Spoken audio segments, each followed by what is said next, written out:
Hello and welcome to the I Love You Bet podcast. I'm Heather and this is my sister, Rian.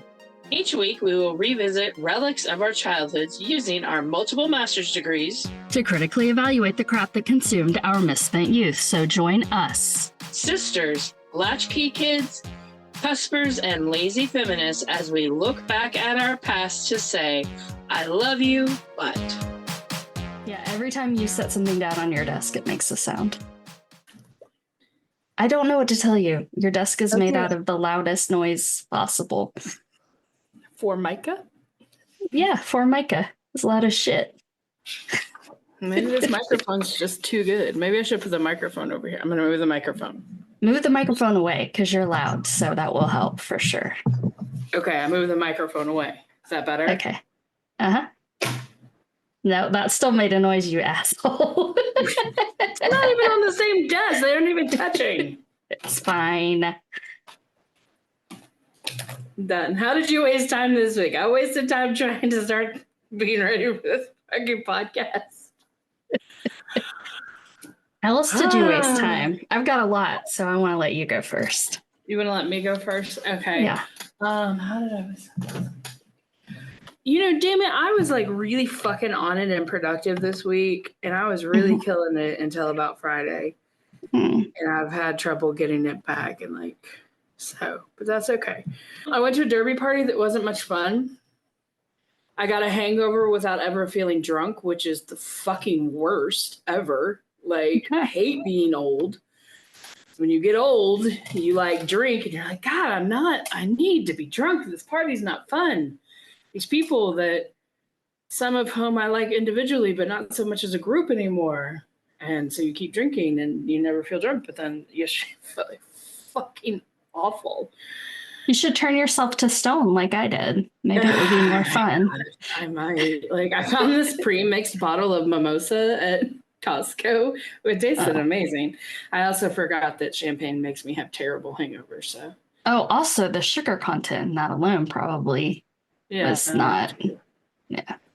Along with the chocolate cake that Elliot made me buy.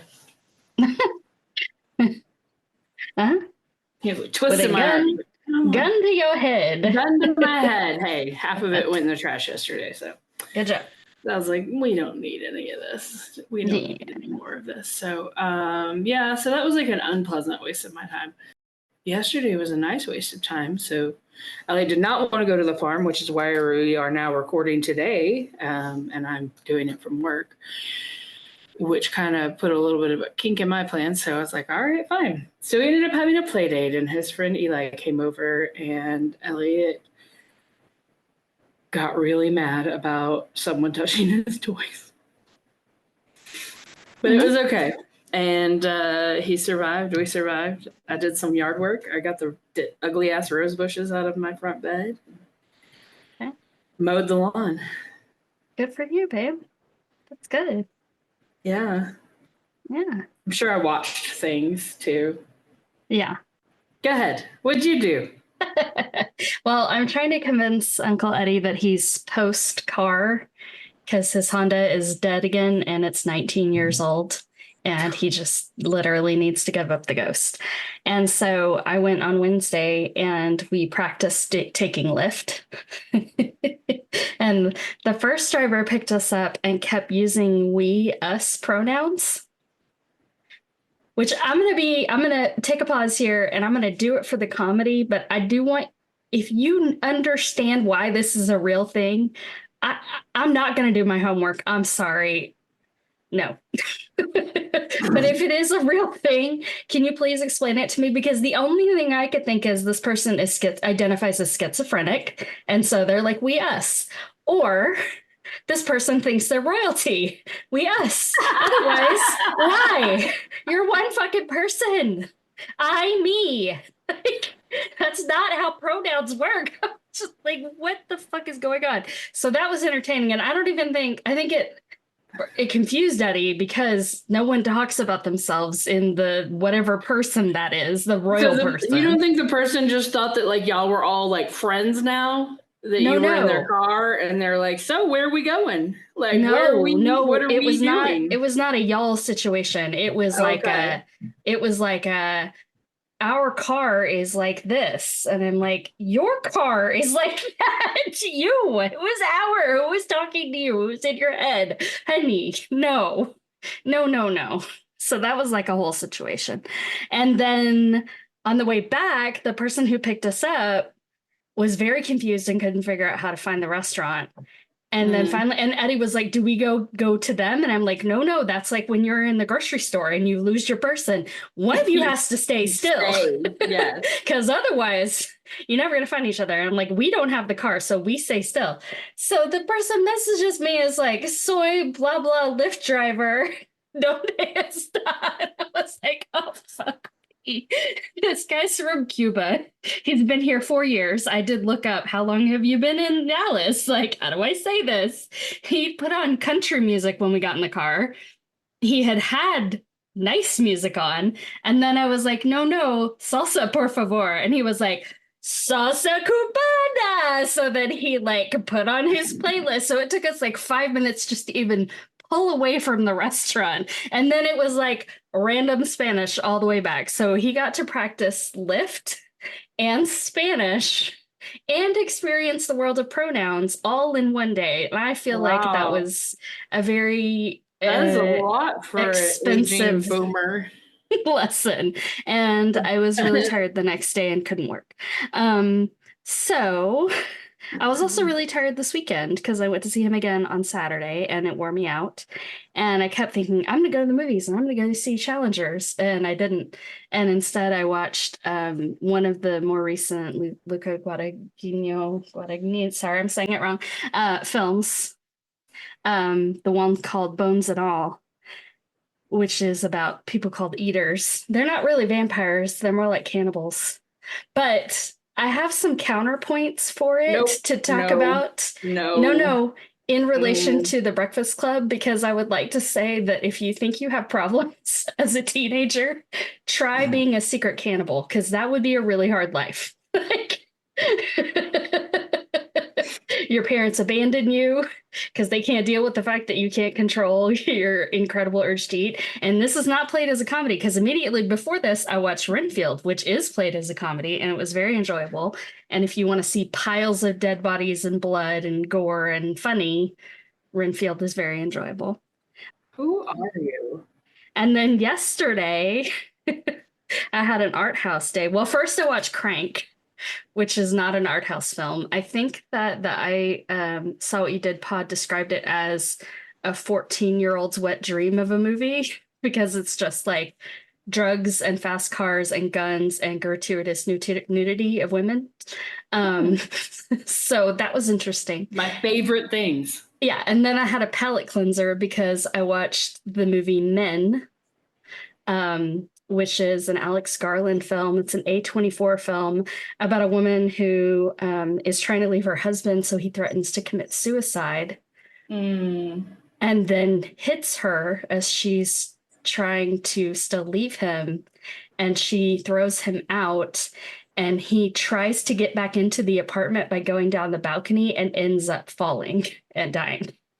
So she goes to the country to try to like deal with her trauma, and keeps meeting different versions of the same man in this tiny village. So it's her and all these men.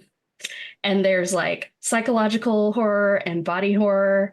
And then I'm going to ruin the whole ending because I think it's totally worth it. At the very end, she's just sitting on the couch.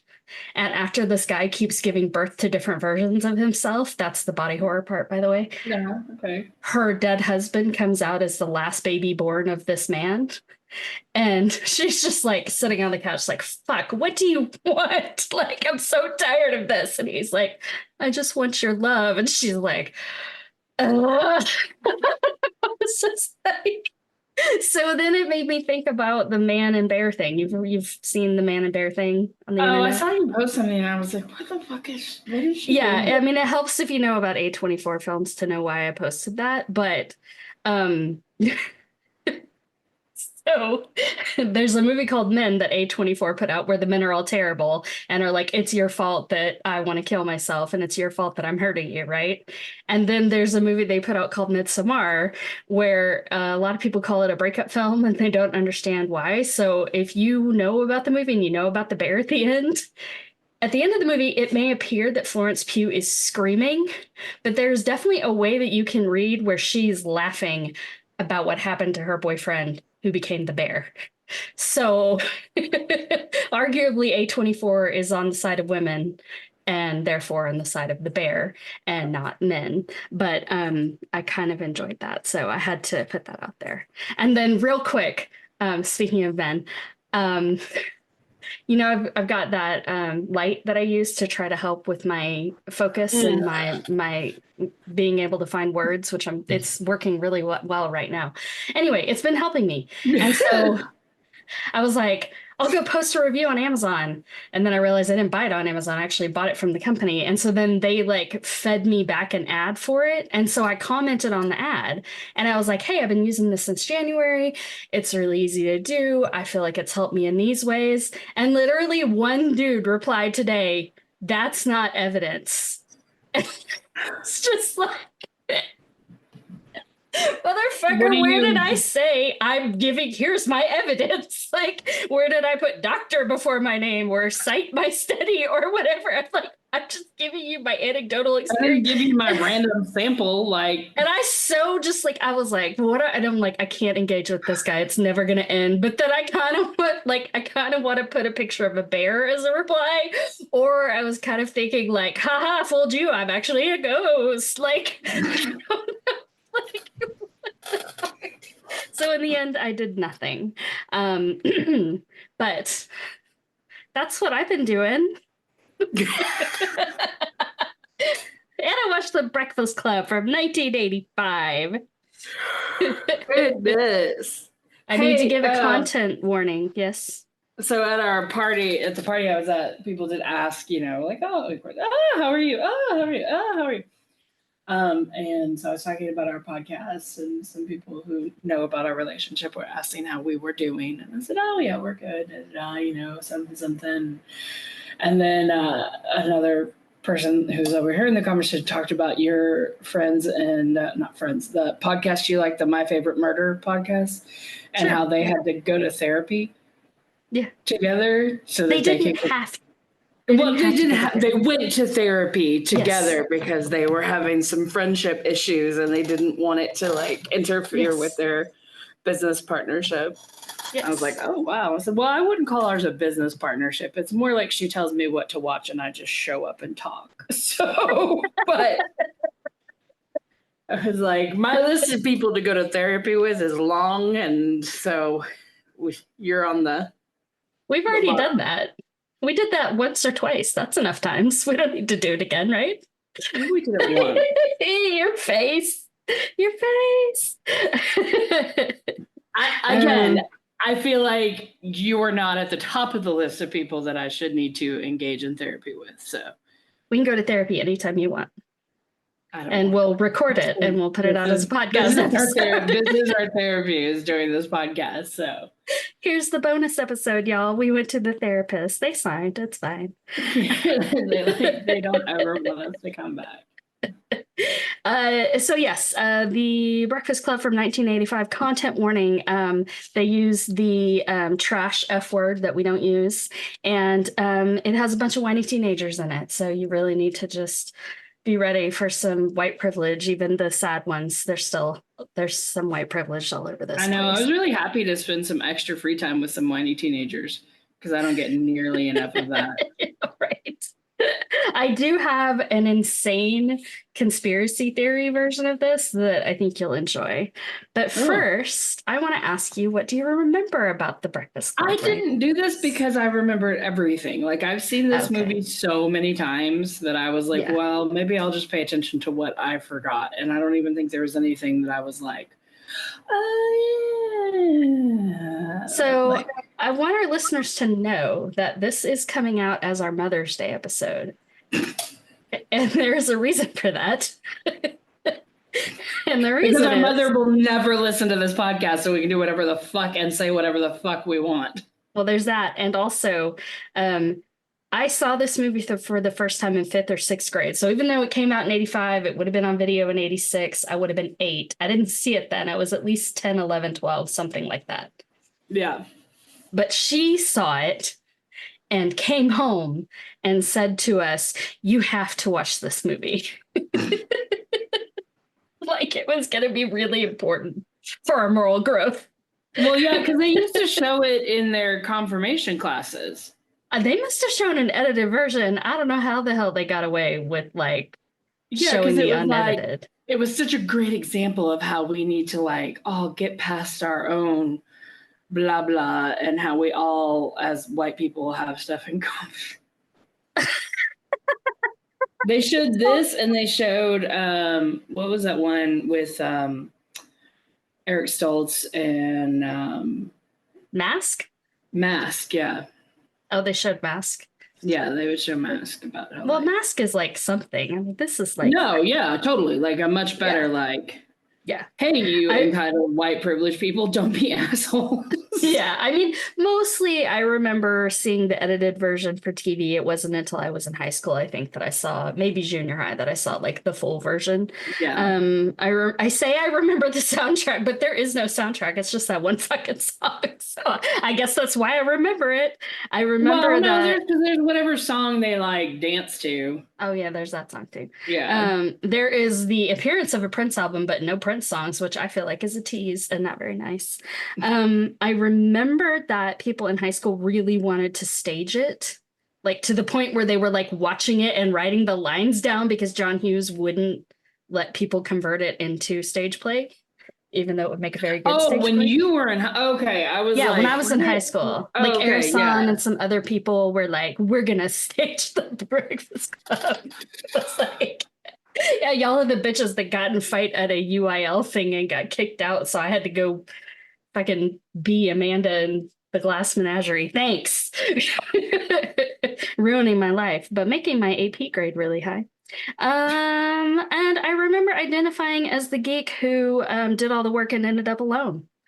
And the dancing, of course, the iconic. But he was like so fucking proud of himself. Like I identify as the geek who did all the work. So, you know what's like really interesting to me? Ended up alone. Yes. Watching this, I can still like. Students will come to mind, like specific students that I have like in class right now were coming to mind. Like, oh my God, that's so. The archetype. Yeah. So like in a way, I think he did well with that. But yeah. We can get into it. Yeah, we can. I'm done with remembering things. I mean, literally, there was like nothing in this movie that I was like, oh yeah, like. You remember? I've seen this movie a lot. Yeah. And I think it's still held up. Like, I'm certainly not walking away from it as angry as I was last week. What a pile of shit that movie just was. Ridiculous, because one of these movies has cinematic values and one of these movies is The Breakfast Club. I will say this, to capture the emotion of white suburban teenagers in the mid-'80s, he did very well. It even sucked me in for it not to have any kind of soundtrack feeding the emotion. He apparently did film it in chronological order. So like they filmed it sequentially, which nobody ever does. Call Me by Your Name was filmed sequentially, and that's part of the reason to me I think that movie is so emotionally powerful. So I think he did do that. I just have a lot of problems. Yeah. With a lot of things that happened in this movie, particularly the bullying and harassment of Claire, makes me want to cancel this movie forever. Like I cannot stand it. Like no, that totally. I mean, I think the reason this appeals to me so much is because like watching youth. I mean, obviously, I didn't actually look it up, but there's no way that they were actually teenagers. They were all adults, but whatever. No, two of them. Yeah, I did look it up. So Judd Nelson was 25. He was the oldest. Molly Ringwald and Anthony Michael Hall were both 16. And Ali Okay. Sheedy and Emilio Estevez were 23. So 2 of them were teenagers. That's so weird that you would put like a 25-year-old and a 16-year-old, and then have one of them harassing the other. Yeah. Yeah, like I Even know. worse. Yeah. Like why would you put that such age differences together? But whatever. But like just in the quiet moments when they would like connect, like especially like the Emilio Estevez and Ali Sheedy scene where they're, Yeah. like where one of them will talk and the other one's like listening. Like, so being someone who spends so much time with teenagers currently, like, I never see them interact in any like authentic way with one another or with anyone. It's Right. so rare. And like, there are moments when I can sometimes, like, but yeah, because they're constantly on their phones or like, you know what I mean? So like, there was some like very, I don't know if it's like nostalgia or what. It was just like, like, like when they're just sitting there doing nothing, and it's like they really just had like these teenagers, like this generation, they would lose their fucking minds. Like, oh yeah, they would I go made to a note of sleep. that somewhere. Yeah, But like I said teens before smartphones. Weird to think there's more depression now. Yeah, but there is so much more, like so much more.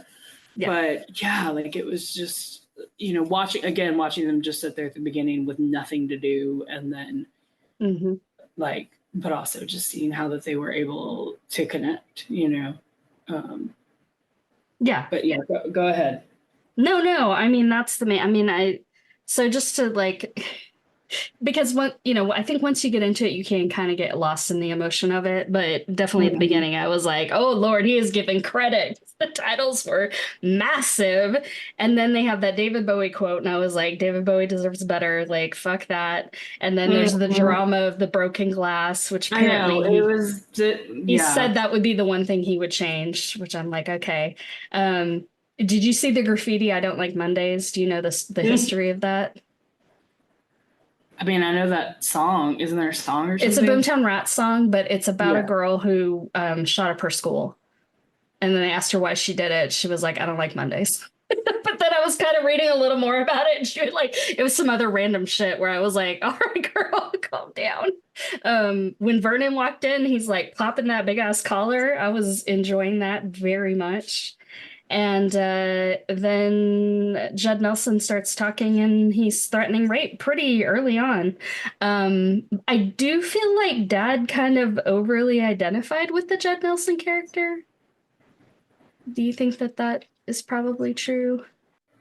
I mean, if you're looking at like who he would have identified with of the 3 male character, I guess there's 5 male characters in this movie. I think he more would have identified with Carl, the janitor.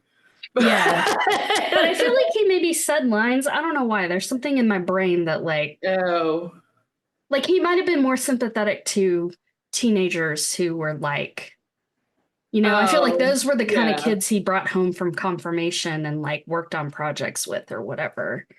Which could sound a little predatory, but it's not. Because there was that one kid, what was it, like Rob kid? Yeah. Who was like kind of a hooligan, class clown, kind of person. Yeah. Yeah. This movie is like 12 Angry Men, but terrible. I wonder if that's because Mom loves 12 Angry Men, like loves 12 Angry Men. And she shows that to when she worked there, at the State Supported Living Center, they showed 12 Angry Men to every class. So she saw the movie a bunch. So then I started wondering. Idea. It's like learning. I know, that's why I was like, wait a minute. Maybe she thought we needed to watch this because it's like a teenage 12 Angry Men. Like, maybe that's what was going on. But they didn't have to talk to each other. They could have sat there. No, they could have just sat there all day. It wouldn't have been a very good movie. But I would just like to put it on record officially through the podcast that I hate the word lover. It makes my skin crawl. I cannot stand that word. Just have to say. I think the way he says it in that movie too also makes it especially gross. So yeah, no. but It like, is. what is it? Oh, go ahead. No, go ahead. You were going to do big thought. I mean, I was just going to say, so you're talking about, I mean, I think Judd Nelson really is like the anchor of this movie, that character. Well, he's the catalyst. Catalyst, yes. Yeah.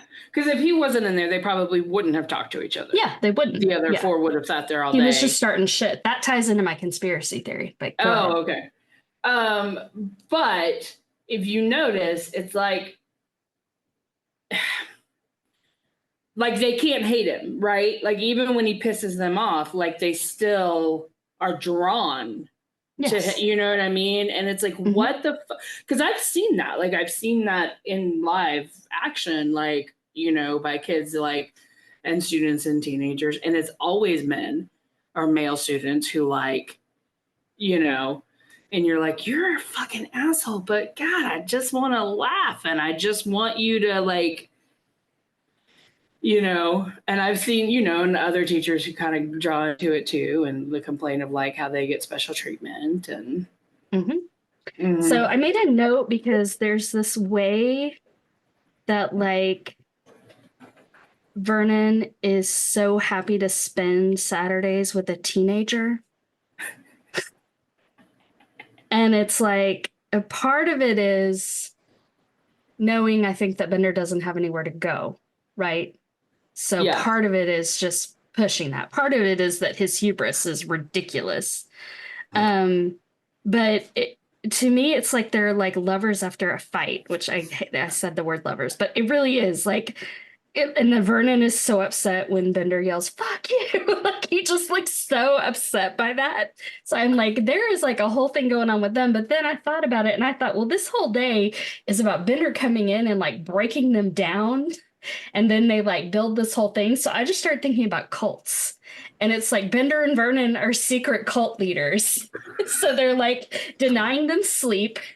They're breaking down their egos. They're feeding them garbage food by letting them bring their food from home. Like Claire was the only one that had like decent food. Girl, no, you've been eating sushi that's been sitting out for 4 hours. Like no, there's no way she wasn't shitting. So there you go. Like, there you go. So they were all. I was like, this is like the teenage version of Synanon. Like, what is going on?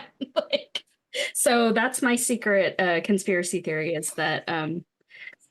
The Breakfast Club is actually a cult. At one point, Bender says, "Eat my shorts." I'm sure it was Bender. I didn't write down who, but who else would say that? It was, which was like, okay, Bart Simpson. I have another true life story. So in 6th grade, I went to the mall because I was obsessed with the mall, and I bought a Bart Simpson shirt. Where else to go? Yeah, and I bought a Bart Simpson shirt. I'm sure I bought it at Spencer's, because where else would you buy a Bart Simpson shirt in the 6th grade? And it said underachiever and proud of it. And mom and dad wouldn't let me wear it because I wasn't an underachiever. But I had no understanding that I wasn't supposed to be an underachiever because mom in particular was so insane about not telling us what she expected from us because her parents did that to her and it fucked her up. But it wasn't like they didn't expect things from us. They just didn't fucking tell us. You, not me. I mean, if the shirt wasn't like, if I hadn't have been a little fat kid, they probably would have let me wear it. And be like, here, she can wear that shirt. I was just like, I don't understand how I'm supposed to behave. And then I was starting to think about like, if I was there, like, I don't know that I would have engaged with them, but I'm like, what the hell would I have said about my parents sitting in that room? Like, I would have just been like, I don't know, my mom gives me makeup every year and I don't really know what to do about that. I know, like that was one thing, like Ali Sheedy's whole thing where she's just like, parents are supposed to like be terrible, so you want to run away. I don't know, like I was just like, this is not like, that's very dated. Like I feel that's a very like boomer Gen X kind of relationship of like just the difference between them and versus like, because I'm like, well, now it's like your parents are supposed to be your feel this way about me. I'm just like, but that is natural. I mean, that is natural, right? Naturally, there is supposed to be a rebellion against parenthood that makes you want to go out into the world. But I also think, like, you know, also parents acted like total assholes and didn't, like, you know, like everything that's expressed in this movie is like, yeah, that's how parents were. Like, they ignored you, or they just burned you with cigars, or you know, they used you to get back at each other, or they whatever. Like, all that shit is true. Like pushed you to be something that you didn't really want to be, and care if you were happy, or ask you how you felt ever. Yeah. I do want to say that watching it this time, I did identify a little more with the Ali Sheedy character. I mean, not really, but I've got dandruff. I can't draw. Can't draw. Much. So I don't have that. You don't have that much dandruff. I can't whistle. But I have sucked soda off a table, so I definitely have that in common. The weird sandwich thing, though, made me think of you. Yes, yeah. I think a crunchy sandwich situation. As a kid watching this, like, I knew I was never going to be a Molly Ringwald, right? Like, I knew that was like, so it was like, all right, well, I could be an Ali Sheedy, you know, and like I did the art thing and the goth thing, and but like I don't think I would have even eaten the like pixie stick Captain Crunch. I like sugar, and that was too much.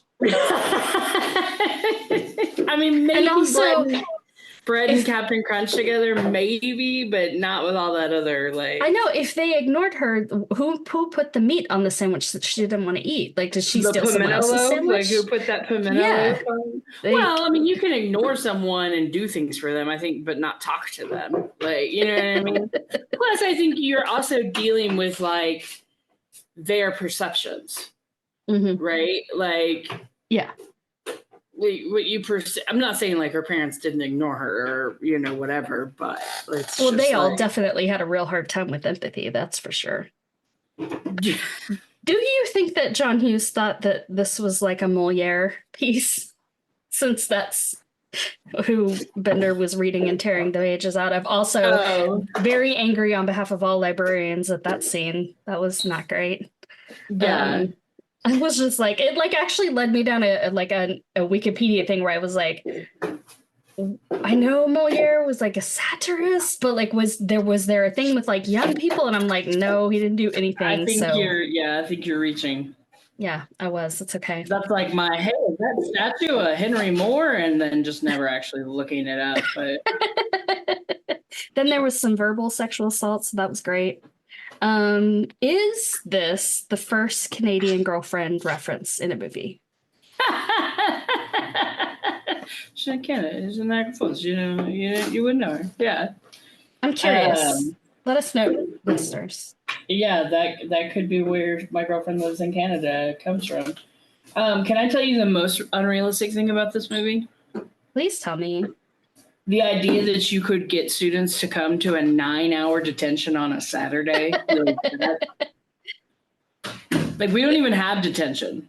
Like either you sit in like in school suspension or you get suspended. Like there's no like, hey, you have to come to detention after school today. Like, oh, but that was such a threat in the 80s. Like, and like I remember thinking like, there's no way Bender would have shown up for that. Like, why? But then I do think about like, yeah, he has nowhere else to be and nowhere else to go. And it's his cult, babe. He's got to get followers. Come on. You know, he didn't drive up to the school because really he lives in the school secretly. So he just had to walk away. And then when all the other cars were gone, then he could walk back into the school because he lives there because he's 25 and he's a cult leader. But I mean, I do like they have this stuff with Vernon. Like Vernon is mostly an asshole. Yeah. Like even still watching it as an adult. Yeah. I did really enjoy it. Is to me a very satisfying feeling when he's trying to prop that door open with the folding chair. And even as a child, I was watching that and I was like, that's not gonna work. And then Bender tells him, like, that's not gonna work, man. And then it doesn't work. And when it doesn't work, it's still so satisfying to just be like, Yeah. dumbass thing. But then, yeah, like the fragile masculinity, which I can say is still present in administration. Like when he blames Emilio Estevez for the magazine thing not working. For moving. Like, are you fucking kidding me right now? Like you literally just told him to do that. Yeah. Yeah, like how, you know, but then there was like the face he made, which obviously I didn't notice that when I was a kid, but so after he and Bender have their whole like interaction where Bender's like, fuck her, you know, the like, you know, like that face, that reaction that he had afterwards of because he let him get to him. Some remorse. Yeah. Like I can say that I have experienced that where it's like, you know, you like get into it where you're like, man, I'm supposed to be the adult and whoops, you know. No sleep, all sugar. They got that cult behavior going. It's all emotions all the time. Like, what was he doing down in the basement reading everybody's files? Like, what was that about? Like, I don't really understand what any of that was about. Like, cult leader. Anything that happens that you don't understand, just go back to the cult and it will make sense. That's the whole point of a conspiracy theory. Oh, yes. Also, locking someone in a closet for an entire day, totally not going to happen. Like, it doesn't matter who their parents are and how much they don't care. Like, yeah, no, that was the whole thing. But he didn't lock him in a closet. I did like that when Bender got real mad, he was climbing like a primate. I thought that was pretty good. Pretty good physical acting. Yeah, that was very like reminiscent of our trip to the zoo a few weeks ago. Yeah. Mm-hmm. And then was Vernon drinking crude oil? Is that what he spilled all over his desk? Because it didn't look like coffee. Vernon, when he like spilled his coffee, it looked like crude oil. Oh my god, I know. I was like, what are you drinking? Like, I remember thinking that as a young person too. Like, what did you just spill? Like, disgusting. And I have thought this since I was a young child. I know that Claire's top is designer, and I know it for sure now because they went to Neiman Marcus and they bought it. It looks like Scrubs. It does look like Scrubs. I do remember when I was like, what do I remember about this movie? And then I was like, she was wearing pink scrubs. And wow, that, like, you have to be trendy if you're making pink scrubs look fashionable, but it's not. Like, no, it just looks like scrubs. It looks like she's wearing fucking scrub top. Yes. But the skirt's pretty and the boots are cool. But I did her leather jacket and her leather driving gloves. Like, oh yeah. Then Bender had his gloves. They had their gloves situation. Yeah, Bender had a really nice overcoat for someone who's supposed to be like poor as shit. Well, you know, it's cold there. We've talked about this. He probably just had the one coat. The running business is dumb because they should know every single hallway. Like that was just made up Looney Tunes, Three Stooges shit. That was annoying. And then we have the straight up sexual assault. That's awesome. Yeah, the wrestler dancing was bringing a lot of that footloose. Emilio hotboxed himself in the media room. Yeah. The wrestler is hotboxing and footloose dancing. Yeah. I loved it when he was like, to go back to Brett, I make $31,000 a year. Oh, Jesus Christ. As a principal? Whoa. Well, did you do the math? I'm sure it was decent. Still, but just hearing that was like, that's like half what I make now. Like, again, it's that hubris. It's that, I mean, the fragility of his ego. Okay, so then we get to the part where they're all together sitting on the floor.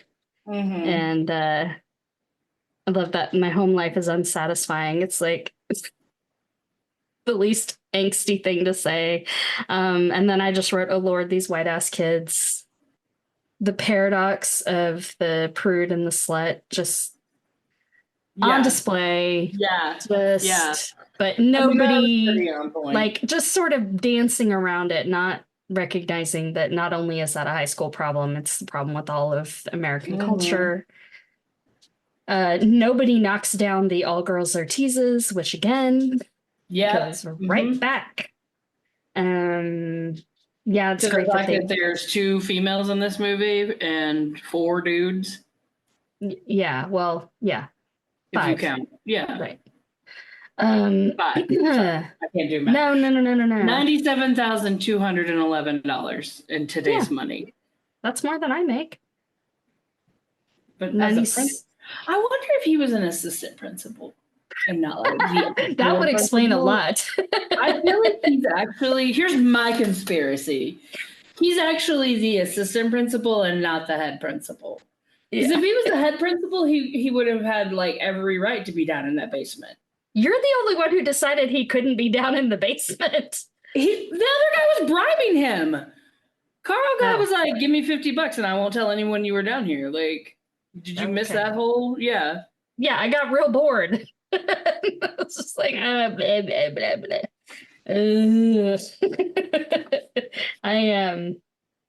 When you grow up, your heart dies is like when you stop your dream, you die or whatever. Like when you grow up, your heart dies.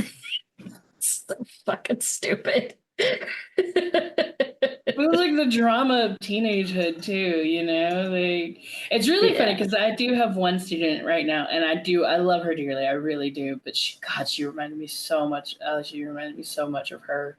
Like they have a similar, like, you know, but you know, she's not as like sad and ready to run. Do you want to see what's in my bag? No. I mean, again, like someone else who had nowhere better to go, right? So when he's like, "Who are you? What's your name?" Like, how do you not know who's supposed to be here? Like, there should be a list. You know, like even when we did Saturday school a few weeks ago, it was like they have to check in and they have to check out. Like we had a fucking list. Like, yeah, but I mean, it was not like that when we were growing up. Like I know our elementary school had easy access to just get up on the roof and climb right in. There was no way. I was like, well, maybe like a study group on a Sunday. And they're like, okay, well, you just have to have them check out and check out. I was like, oh, I do? Like, they can't just. Oh. Sometimes I really wish it could still be in 1983. I want some 1983 things back. Some of them were not that bad, but then also. I did like the when he was like, what do you need a fake ID for? And he's like, so I can vote. Apparently he improvised that line, which is so cute. Yeah. So Bender is like the worst boy pulling a girl's hair because he likes her. Like he has taken that to the level of like. Well, she fucking falls for it. That's the worst part. No, actually, I did put somewhere in here that like they should just kill the romance. That I probably would be less mad at this movie if they hadn't gone to the romance thing. On either of the romances? Yeah, either of them. I don't want either. Yeah. It's just dumb. It's just because again, it was like she had to change herself. Yeah. I mean, like he was like kind of getting into her before that. Yeah. But like, you know, it's like, let me put makeup on and get your hair out of your face. Mm-hmm. Yeah. Gross. Yeah. So I want to talk a little bit about when I decided that being cool was bullshit. Was it after seeing this movie? No, well, technically it was after seeing this movie because I saw this movie when I was very young. So, as I mentioned, I was having to go along with what my friends say. It's the worst. It's so hard. Sometimes I just want to think for myself. Give her the Oscar, ladies and gentlemen. She still doesn't deserve to be bullied and harassed and violated. I'm sorry. She is the worst, but she doesn't deserve that. Well, no, she does not. I was in 7th grade, so we didn't have middle school when I was coming up. So you went through kindergarten through 6th grade, and then you went to junior high for 7th and 8th grade. And then I was very special and went to 9th grade high school, all just us, just 9th graders. It was like prison. And which needs to be a thing. Again, I have declared 9th grade needs their own goddamn building. Like they're not ready to rejoin rational human people. And then 10, 11, 12 was regular high school. So making that switch. So a lot of things changed for me. So I don't know how much was hormonal, how much was just moving from elementary to junior high, but like my taste in music changed, my taste in people changed. Like I suddenly just got into like away from pop music. I quit deciding to be Catholic. Like I was like, no, I'm done with all this shit. And I remember another thing, I don't believe in God. well, I mean, it wasn't necessarily anti-God, but it was like mom was like, "Oh, you're 12, start paying attention in church." And I started paying attention in church, and I was like, "Well, I don't agree with that, and I don't agree with that, and I don't agree with that." Like, This is some bullshit. exactly. This church sucks. So You're 12. That was like the magic age when mom was like. George Carlin called it the age of reason. That was also when he quit being Catholic, so I was on the right track. I didn't know it then. I turned 12, but she's like, just fucking pay attention to something. Like, don't get arrested, please. Finish high school. Leave us alone. that was Ryan's list. Don't get arrested. Finish high school. Leave us alone. Not don't get pregnant. That was on your list. You had the don't get pregnant. Yeah, like I was gonna get pregnant. We'll talk about that a different time. But anyway, so there I am in 7th grade. It's like parent teacher night or open house or whatever, because it's the beginning of the year, right? And I'm standing by my locker, and I don't know, mom was probably flirting with some horrible teacher that I hated, and or being nice to, because her empathy knows no bounds. And there were these popular girls. Man. I know.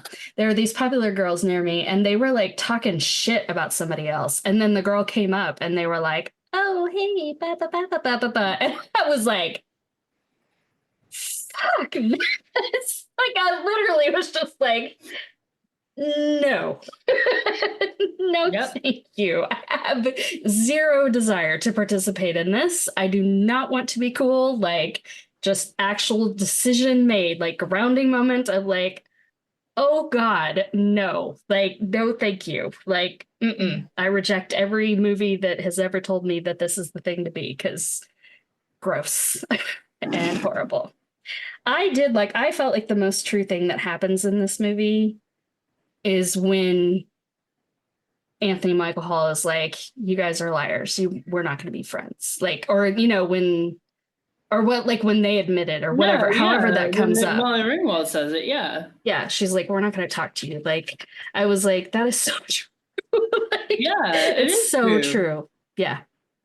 I mean, yeah, but at least she was being honest. I mean, she took shit for it, but she was being honest. Like, yeah. You know? Yeah. And then, like, so it's like she's already being a fucking bitch. And then she's like, just really turns the knife when she's like, "Yeah, well, of course your friends won't care if they look up to us." Like, it's just like, let me just like turn the knife in deeper in like the social hierarchy or the fucking whatever bullshit. Yeah. You know? And then when he's like, "You're so conceited," like, you know, because I think that really is definitely in the 80s. I mean, that's how everybody made it seem. Like, that everybody wanted to be popular, and that if you were haters, it was because you were jealous and whatever. And it's not, that definitely wasn't everybody's lived experience, but I mean, I think that's one thing I do like about, like, I don't know if this is true of like every high school now, but I don't, like, it's not like that here, you know, the school that I work at. Like, there's no like there are kids who are popular, but I think there's so much diversity in our student body that there's not like the ruling class like you saw, you know, like you see with all those, like every fucking movie ever, you know. Yeah. But they, I mean, are they doing other things? Like, I know your like basketball kids are just basketball kids, right? Like, are they as cliquish?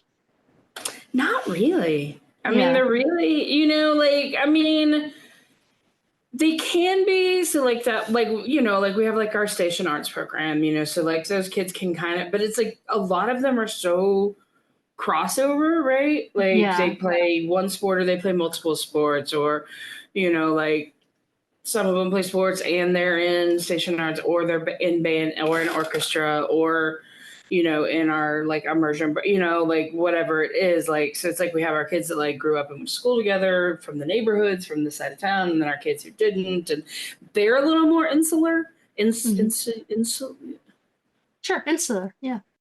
So, but even then I can still, like, I see, like, it just in the, like, the last 4 years that I've worked here, that's becoming less. But like, this is a little clique of kids, you know, right? This is my within core our identity. school, population. So, because I think we have so many like, especially since being like an academy school, it's like, you know, we have the medical academy, you know, so it's like you can identify as, you know, the kids in the medical academy who are there, or you're in IT, or you're in EMR, or you're in, you know, so there's so many different identities that you can have. Whereas like in a regular high school, it's just like, You're a jock. You're a princess. You're a basket yeah, case. You're a nerd. yeah, exactly. You're a criminal. Yeah, each of us is all these things. Like, so I did ask. So I told you that my colleague, whose name is actually Mr. Bender, runs a movie club here, and so they were watching this, and so I shot him off a little message yesterday that was just like, hey, you know, this is our podcast movie this week, you know, what did your students think? And apparently they just did not think it was funny at all. Which it's not a comedy, so that, you know, but still, like, I'm like, man, some of those lines are pretty funny. Like, yeah, some of Bender's lines are funny, not after you've heard them a whole lot, and also, you know, yeah, toxic masculinity, like, blah blah blah. The other thing he said was like, I should have asked more, but he's like, so the biggest thing I noticed from them was the generational gap from that time to what high school looks like to them now, and a lot of them did not think that movie was top tier comedy. They felt like it was mid, as one would read it after we watched it. With back in the 80s, top of the line. So there was been a generational gap, in my opinion, in terms of what is humor to them. And they also didn't understand how that high school was operating. Thinking about how it's different now. So I'm not really sure what all that means. Like, what do you mean? Like, how could they make kids go to detention for 9 hours? Like, what do you mean how the high school's operating? Like, it's so I wonder big. if what he means is the click thing. And maybe, yeah. Like, I don't know. So I think you and I need to take over this movie club. I think we'd do a better job. I think you would do, because Bender's he's younger than me, which, by the way, so this happened today. So another colleague of mine who's, I don't know, I mean, I'd imagine he's close to 30, early 30s. Okay. Was like, what does it mean when they have like a black bandana tied around their leg? And I was like, I don't know, they really like Punky Brewster? And he goes, who's Punky Brewster?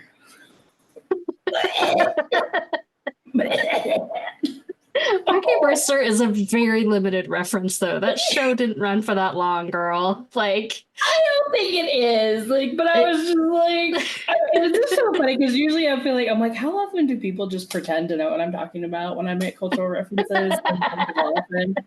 Are they really like, what the fuck is that? Like, I just love that he was just like, who's Punky Brewster? Like, I probably would have made like a fucking cruising reference, so it's probably good. Well, apparently he looked it up, and he said, I looked it up on the internet and it says you're gay, but I don't think I said, yeah, you shouldn't walk up to the kid and be like, what is this, like a gay thing? Like, what's going on here?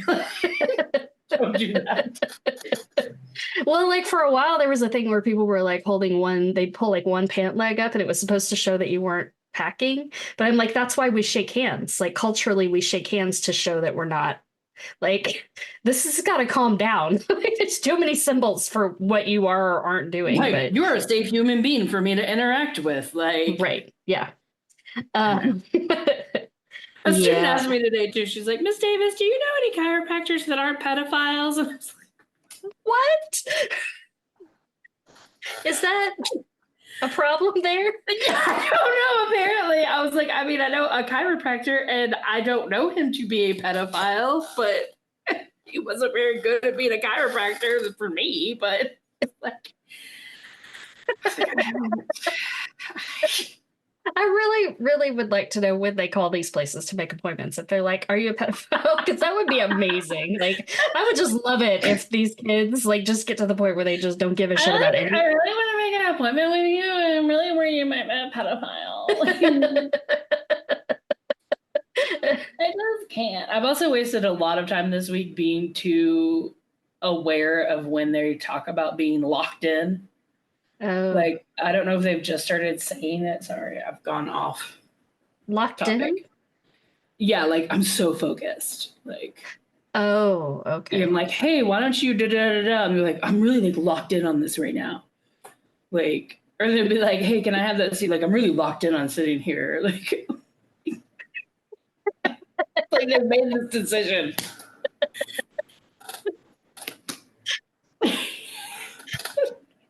Hey, man. I feel like teenagers are, when we just would have said no and not given a reason. So at least Yeah, right? Like, come up with something. Yeah. Locked into it. I'm just really locked in. I'm finishing this essay right now. I'm like, that's just called focus. Like, you're focused, but you're not. Because you're I also need to go back to this film club situation. Did they Oh, think yeah, the the film movie club was was- supposed to be funny? Because it's not a funny movie. It's a dramatic movie. Like, I don't know. That's what the appeal was supposed to be, was that you were an angsty teenager and you were like, they get me.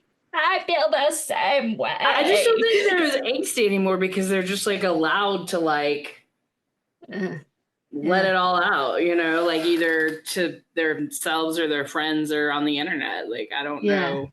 I really did. I almost watched an episode of Euphoria to see if I could figure out like how it tracked, and then it was like, I can't. If I watch it, I don't know what will happen to me. Like, that to me is a real horror show. Like, I can't watch Euphoria. I'm terrified. No, I can't deal with like reality when it comes to teenagers because it's too. Like, I watched The Killing of a Sacred Deer last night, and that's fine. I could handle that, but I could not handle. What are you watching? I'm very concerned about you. Like, I feel like it's actually a good mental health thing because for a really long time now, you just like go back to watching like Sherlock or like I don't know, like.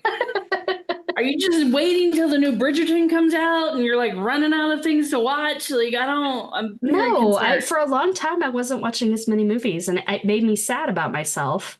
And now I've gotten back into watching movies, and it makes me happy about myself. Yeah. You don't have to talk about it or watch them with me. I'm not going to be like, hey, let's watch The Killing of a Sacred Deer. Let's watch Midsommar. Because you can't handle shit. I wouldn't do that to you. I love you. Hey, I watched The Gentleman. I didn't think I'd be able to watch that. I got through it, so that was good. It's goofy. You watched what was Snatch back in the day, right? Yeah, I don't really like it, so. No. Although every time someone says, "Oh, you like dogs?" I'm just like, I like dogs. Like I got my kids are taking the AP Gov test. I got these like stickers, and they're like, America stickers, and like some of them were like dogs and stuff. And so I was like trying to give them all like individualized one, and I wanted to be like, "Do you like dogs?" You like dogs?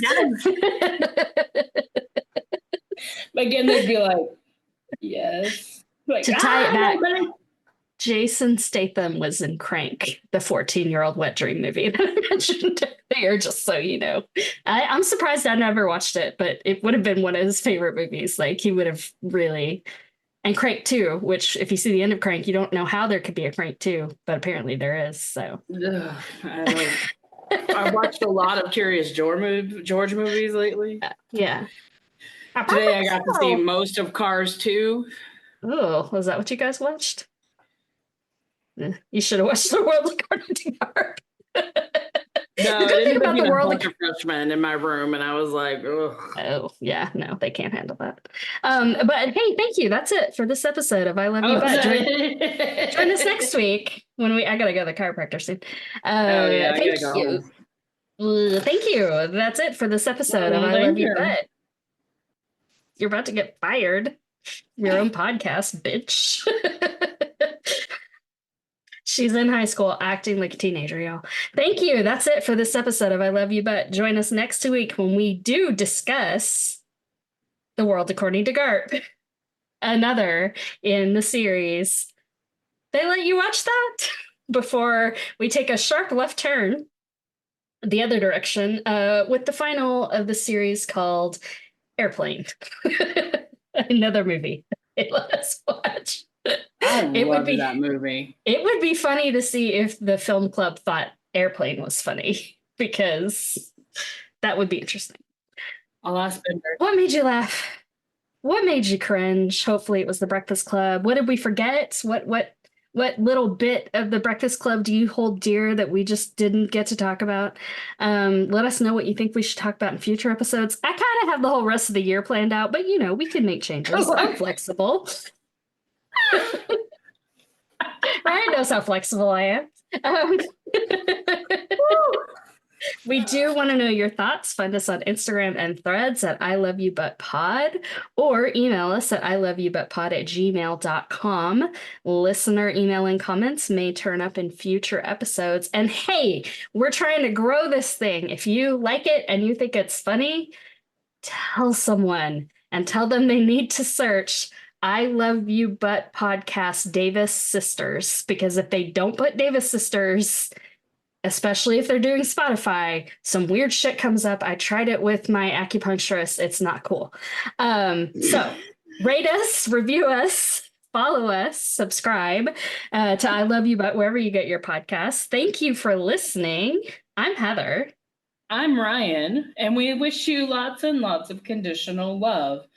Also, our next merch is going to be a t-shirt that says, I tried it with my acupuncturist. It was nothing good happened, or only weird things came up, or I don't know. Whatever the fuck it is you just said. That's going to be the front, and then the back says, do you know any chiropractors who are pedophiles? It's going to be the best-selling shirt ever. Yo. No, but I know about 4 that are like, good friends. They feel real bad about it. Does that count? Why? Like, in your mind, like, you have to say that part? Like, because if I do know chiropractors and I know they're pedophiles, do you really think I'm going to recommend them to you as a, like... I don't know, but I kind of want to live in that student's brain for a day because it sounds like it's really fun.